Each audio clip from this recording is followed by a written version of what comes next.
این خلاص مشکل حل شده. بله نظر و رأی و فکر هر عالم، نه تنها 4 عالم، هر عالم نظر و فکرش موافق قرآن و حدیث باشه با چی؟ به سر و چشم میپذیر. چرا؟ مشکل حل است. اما الله متعال ما را واقعا عذاب داده. کدام عذاب؟ گروه جور کرده الله ما را و ما را مخلوط ساخته اینمی پراگندگی رقت ما و ما یکی دیگه خود توهین کرده رو استیم. قرآن میگه قل بگوی پیغمبر علیه السلام هو القادر، امی الله متعال قدرت داره علا بالای گپ ایبعثه که بفرسته علیکم بالای شما عذابا به سبب اشترکتان، کفرتان، معصیت و نافرمانیتان. الله ظالم نیست. من فوقکم از طرف بالایتان الله متعال روان کنه، تو سنگار سرتان روان کنه از بالا، یا ایستا بادی سخته بوزه که کلیتان از بین ببره، یا حکام ظالم سرتان مسلط کنه، او من تحت ارجلکم یا شما را برتان بفرسته عذاب از زیر پاهایتان، زلزله شوه غرق شوی نعوذ بالله، طوفان بالا شوه آب کی کلگی غرق شوی، یا رعیت غدار و خیانتکار در مقابلتان پیدا شوه که هیچ وظیفه را پیش نبره، یا اولاد نافرمان که هر قدر تو فرمان میدی و هیچ دقیقید نباشه توهینت میکنه، او یلبسکم یا یک جا کنه فرقه های متفرق الخیاله، کسایی که خیالات متفرق داره ایرا بیامیزه خلط بدشه، او یلبسکم یا مخلوط بسازه شیعا فرقه ها فرقه واریت ها را یکی با دیگه درگیر شوه. ایرا میگه گروه بازی شروع شوه یکی با دیگه درگیر شوه. تبا برباد نشده افغانستان، نتیجه جهاد ما توسط چی از بین رفت؟ بگوی توسط اختلاف. رهبرای اختلاف کردن، یکی کابل گرفته بود دیگه قطع راکت میزد، هیچ نظری متحد نداشتن، زد نتیجه در دست کی افتاد؟ از یک بلا خلاص کردیم خدا، در بلای دیگه افتاد. او بلا خوب بود، هر کس میشناخت که روس است کافر است بخیزید مقابلش. این بلا آبی تیپلال است. تو میگی خشک است پای میمانی تا اینجا را غرق میشیدش، تا اینجا را. امروز خود کشیده نمیتونیم، در منجلاب باقی ماندیم. آیا پیمان استراتژیک امضا شود نشود؟ چی طور شود 2014 چی طور شود؟ نیرو برای نره. ملت ها غمی از زیر نداره که چی میکنیم. مبصرین تفسیرات داده رایست، تالی رسال الله آمده غیب گویی که در رایست خلافی نعوذ بالله تقدیر الله متعال فتواها داده رایست. ای بدبختا یا قرآن نخواندن نعوذ بالله از خود بافته و رشته رایستن. او برادر سرنوشت شما مردم ملت مسلمان هستی، قانونی الله سر ما حاکم است، ما به هیچ کس نیاز نداریم، نه در دموکراسی نه در غرب. خودی ما وطن خود جور کرده میتونیم، عقل و هوش ما در سر ماست، هیچ ضرورت نداریم. بگو یک نیرو مانده، یک اسکر، یک پرزیت هم اینجا نمانی، برو حرکت کو. بدبخت ما خودی ما پس جور، همو افغانیستیم، بچه کاکو بچه ما ماستیم. تا چند سال خو ازبک و هزاره و تاجیک و پشتون شناخته نمیشه، امروز از کجا شناخته شده؟ هر کدام بالا کرده رایسته. این مشکلات است. اینی او یلبسکم یا مخلوط بسازه شما را شیعا فرقه واریت، یعنی فرقه بازی شروع شوه یکی با دیگه درگیر شوه، و یذیق بعضکم بچشانه بعضی شما را بأس بعض عذاب بعضی دیگر را، اذیت و آزار دیگر را به فرقه واریت زدن کندن شوه. در کدام سرحد رسیدیم که قروت گفته نمیتونستیم؟ در کدام سرحد رسیدیم؟ امو مردمی که در سرنوشت همه اختلافات قرار داره کشته شده شهید است، مجسمه‌اش جور میشه، عکس‌ها در هر جای بند میشه. این چی افغانستان است؟ این ملت چرا اینقدر گل خورده؟ نجیب هم شهید است، عکس کلان وجود داره. بی غیرت مجاهد و مؤمن، تو امروز در کدام سرحد رسیدی؟ و کسی که نه حیثیت اسلاممان، نه از ناموسمان، نه از وطنمان، نه از هیچ چیز نماند. او مردم ها آلی رافش در موترها سوار شه، موتروانا فقط میگه یک نفر بود، واقعی مجاهد میگه یک کس بود کی؟ نجیب. در اون سرحد رسیدیم. این کلش مشکل در کجاست؟ برادران در کجاست؟ قرآن نخواندن. ما مؤمن هستیم لا اله الا الله را میگیم، خب الله قسم مقصدی لا اله الا الله را نفهمیدیم. جنوبی وال جنوبی وال است، شمالی وال شمالی وال است، مشرقی وال مشرقی وال است، بگوی هزاره هزاره است، تاجیک تاجیک است، ازبک ازبک است، پشتون پشتون است. یکی با دیگه زده رویست. این شوراهای منتنه بدبو جور نشده در هر منطقه. شورای مردمی فلان ولایت، شورای مردمی. غربند امام کسی برای من اول کرد که مولوی صاحب غربنده شورا جور میکنه. من برای چی شورا جور میکنم؟ چی میکنه؟ همین حقوقی خدا بخواه. کدام حقوق؟ دیگه مردم حق نداره. شورا به این خاطر جور میکنی. خودشان مولوی بود، مولوی صاحب من گفتم فکری تا بگیری که کافر میشی، در دل داخل نشوی که کافر میشی. شما دفاع از دین میکنی، از مظلوم میکنی، یعنی از قوم. کدامش؟ قومیت چیست؟ عصبیت است. پیغمبر چی گفته؟ کسی که به عصبیت کشته شود جایش کجاست؟ جهنم است. جایش جهنم است. امروز کلی کارا همونطور است. به الله قسم قدم میمانی برای بجز عصبیت نیست. در حج روان میشی، وظیفه مقرر میکنی، هر کار که است، حتی موادی که برای یتیم و بیوه آمده تو را به الله قسم امورم به نظام قومی توزیع کرده ای. تو باز خود مسلمان میگی، در روز قیامت به الله چی جواب میگی؟ دین تو را همین درس داده بود. عزیزا واقعیت است که قرآن هم میخوانه، باز دیگه یک تصور بکنید در ماحول یقین بکنی ایمان دیده نمیشه. یقین بکنی در ملا ایمان دیده نمیشه. دیگر خوب بگذار. از ملای قوم دفاع میکنه ولو که هر قدر بد باشه، اما کدام عالمی که حق پرست باشه یقین به الله بکنه در نیم ساعت نمیگذارشه. نیم ساعت حتی به بلی گفتن نمیمانشه که چیزی بگوید. خیر دین چی را میگه؟ اینی عذاب الله است که ما دوچارش هستیم، گرفتار هستیم. الله ما را دوچار کرده. چرا؟ نتیجه عمل کرده خودی ما. خود عمل کردیم ولی نتیجهش میچشیم. انظر کیف نصرف الآیات، بی مخاطب پیامبر علیه السلام چه قسم نصرف و بار بار پهلو به پهلو ما بیان میکنیم دلایل یکتا پرستی خدا. چرا الله تاکید میکنه سر یکتا پرستی؟ نظام متعدد نشوه، یک الله پرستش شوه، قانون یک الله سر کلگی حاکم شوه. امریکایی، افغانستانی، پاکستانی، هندوستانی، چینایی کلگی برای در قانون الله یکسان است. کلی مرزا را اسلام از بین برد. نه جغرافیا را ما، نه رنگ، نه قوم، هیچ چیز هم باقی نماند. کلگی را متحد ساخت.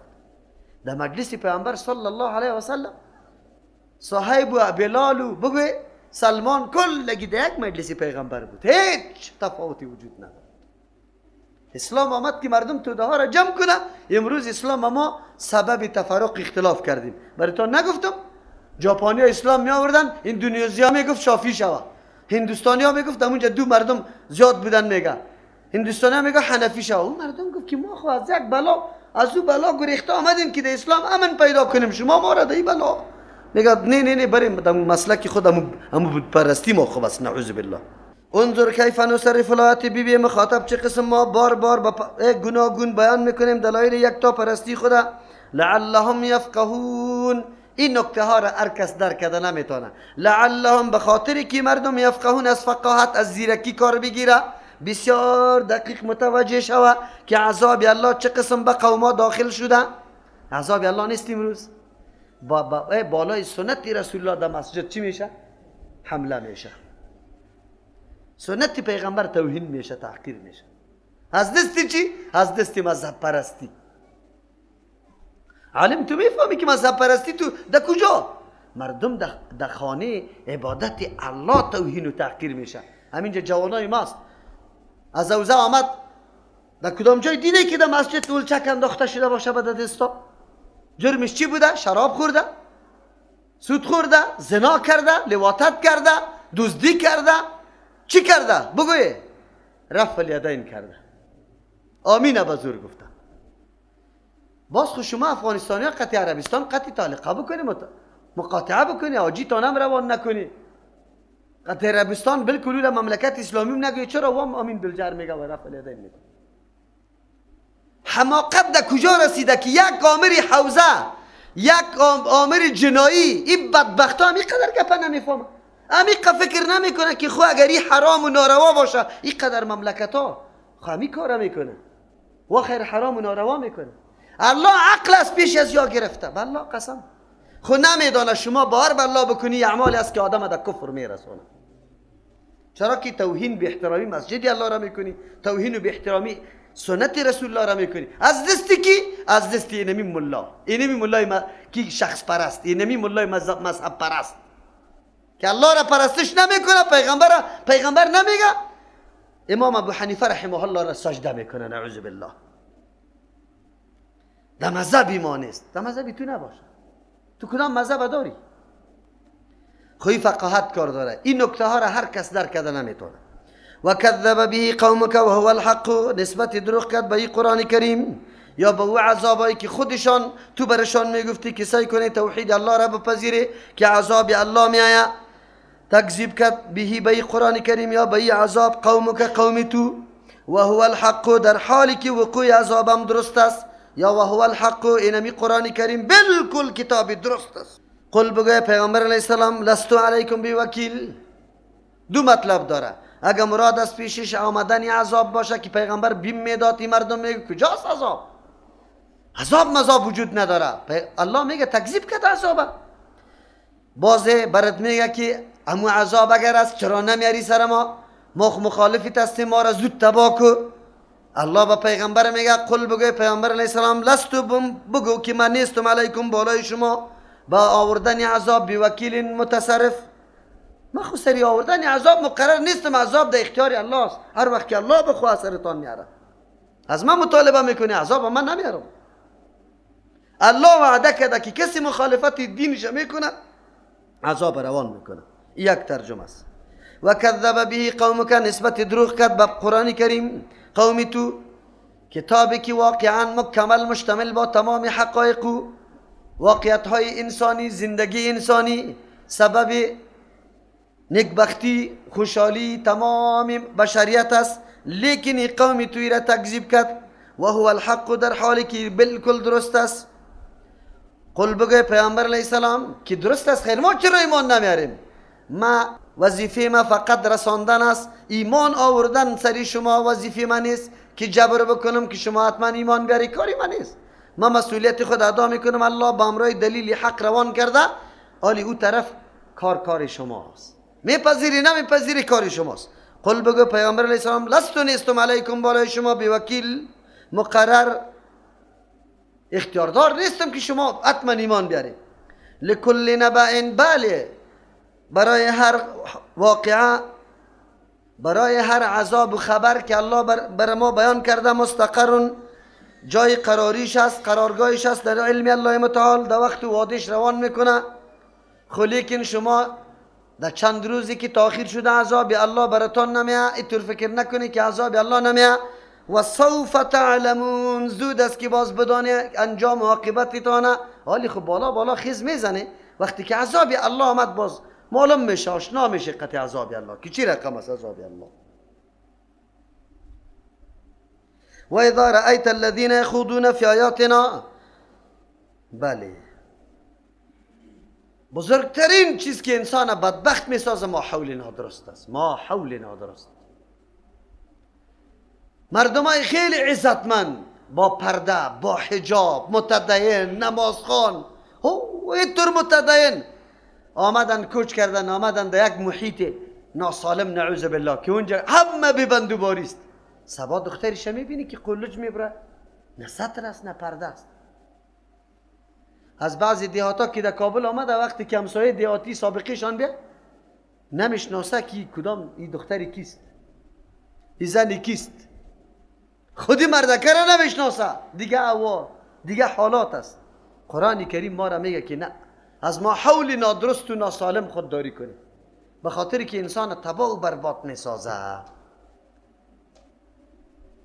چرا؟ مقابله با اینمی حالاتی که در ما حولت وجود داره، زمان میشه که انسان معلوماتی کافی داشته باشه، که نداشته باشه خلاص استی تباه میشی. ما همیشه بیان میکنیم که کسی سفر برای خارج میکنه باید 3 شرط داشته باشه، یا ضرورت داشته باشه برای رفتن که ضرورت نبود باز جایز نیست. دوم تقوای قوی داشته باشه که در مقابل شهوات مقابله بکنه. اگر تقوا نداشت خلاص است. یک انجینر صاحب در زمان طالبا برام قصه کرد، رفتیم میگه در ژاپن مولوی صاحب به خاطر یمی مسئله موبایل و اینمی چی شبکه ها. خب انجینری ورزیده است ماشاءالله، خب متدین بچه هم است. گفت تو باور به الله بکن مولوی صاحب، دیگر گفته نمیتونم، یک نفرم باقی نمون. و ما آخر که نمیشد خود دیوانه پرتافتم. وقتی در اتاق زنا می آمد خیز می زدم، اینی قدر چوب پیدا کرده بودم می گریختن. با دیوانگی خود خلاص کردم، دیگر راه باقی نمانده. ببینی تقوا باشه که تو مقابله بکنی، دین باشه دین که تو مقابل شبهات باز مقابله بکنی. و خود شبهه را برد انداخته رویست. جوانای تازه نفس الف در جگرش نیست، در مختلف مملکتات تید شد. افغانستان الله رحم بکنه تا حالی رم جمع نشده. اتر افکار متنوع در این وطن بیا که پرسان نکنی. رقم نظریات، یکی نظریه فرانسه را گرفته که خود میاره، دیگیش از آلمان، دیگیش از امریکا، دیگیش از چی را. در مجلس بزرگ میگه چی میگه؟ میگه جنازه یک چی عنعنه است. جنازه چیست؟ یک عنعنه است. در اونجا وقت تیر بکنه. یه مشکلات های است که در وطن ما سرازیر میشه و بالکل آمده رایست. خب این جمع کسی باشه که لا اقل از او متاثر نشوه، زیر تاثیر از او نروه. و اذا رأیت الذین، وقتی که دیدی او کسانی را یخوضون که گفتگو میکنه، عیبجویی و طعن میگه فی آیاتنا، در احکام ما، در مسائل دین، در مسئله توحید گپا میزنه، فاعرض عنهم، تو رو گردانی که از وا، یعنی در مجلسشان شرکت نکنی. چرا؟ حتی یخوضوا، تا که وا مصروف شوند، مشغول شوند، فی حدیث غیری، در سخنی که غیر از این سخن باشه، برای کدام گپای خود بزنه. و اما ینسینک، اگر فراموش ساخت از تو الشیطان، و شیطان یعنی عمل به ای امر نکدی، رفتی قطعی تو مجلس شریک شدی که اونجا نعوذ بالله طعن و عیب جویی بالای اسلام و احکام اسلام میشد. فلا تقعد، تو نشینی بعد از ذکر، پس از یادآوری که یادت آمد بعد مجلس همی زودی که ترک بکنی. نشینی امرای کی نشی؟ مع القوم الظالمین، امرای قومی که حد و حدود دین نمیشناسه، همیشه دین مورد توهین و توهین و تعقیر قرار میده. نشینی خطش. این خطاب برای هر فردی امت است، هر گروه مبتدی فاسد، کسی که واقعا دین پیش ارزش نداره، در مجلس ازوا باید قطعا نشینی. آجی صاحب تسبیح در دستش است، لنگی سفیدم زده، کالای سفیدم پوشیده، کجا روان هستی؟ در هتل اورانوس. چی میکنی؟ توی همسایه بچه همسایه ماست. او آجی صاحب اونجا ساز سرود است. والا چی کنیم؟ همسایه خفه میشه. همسایه خفه میشه، الله خفه نمیشه، رسول الله خفه نمیشه. تو اونجا رفته رایستی، آجی هم خدا گرفتی، باز پس میجا تکبیر الله میگه، الله اکبر الله اکبر، دروغ میگه، کاذب، دشمنی الله، الله اکبر، الله بزرگ است. بگو که نه، همسایه بزرگ است. الله بزرگ نبود. اگر الله بزرگ میبود تو اونجا در اون مجلس فسق و فساد شامل نمیشدی. دختری متدین، زنی متدین، حالا که توی کیسته؟ از ناسه امیم، ناسه اما هی چطور بریم؟ کجا به این ایجاب مردم سرت خنده میکنه. خیر چی کنم؟ یک روز از خیر است، نیم قوله بپوش. اونجا میره باز در رقص هم مندازش، باز پسان باز شیخ است. اینجا کی بیایی تو نفلا میخوانه؟ همین مسلمان های موسیمی موقتی نشوه.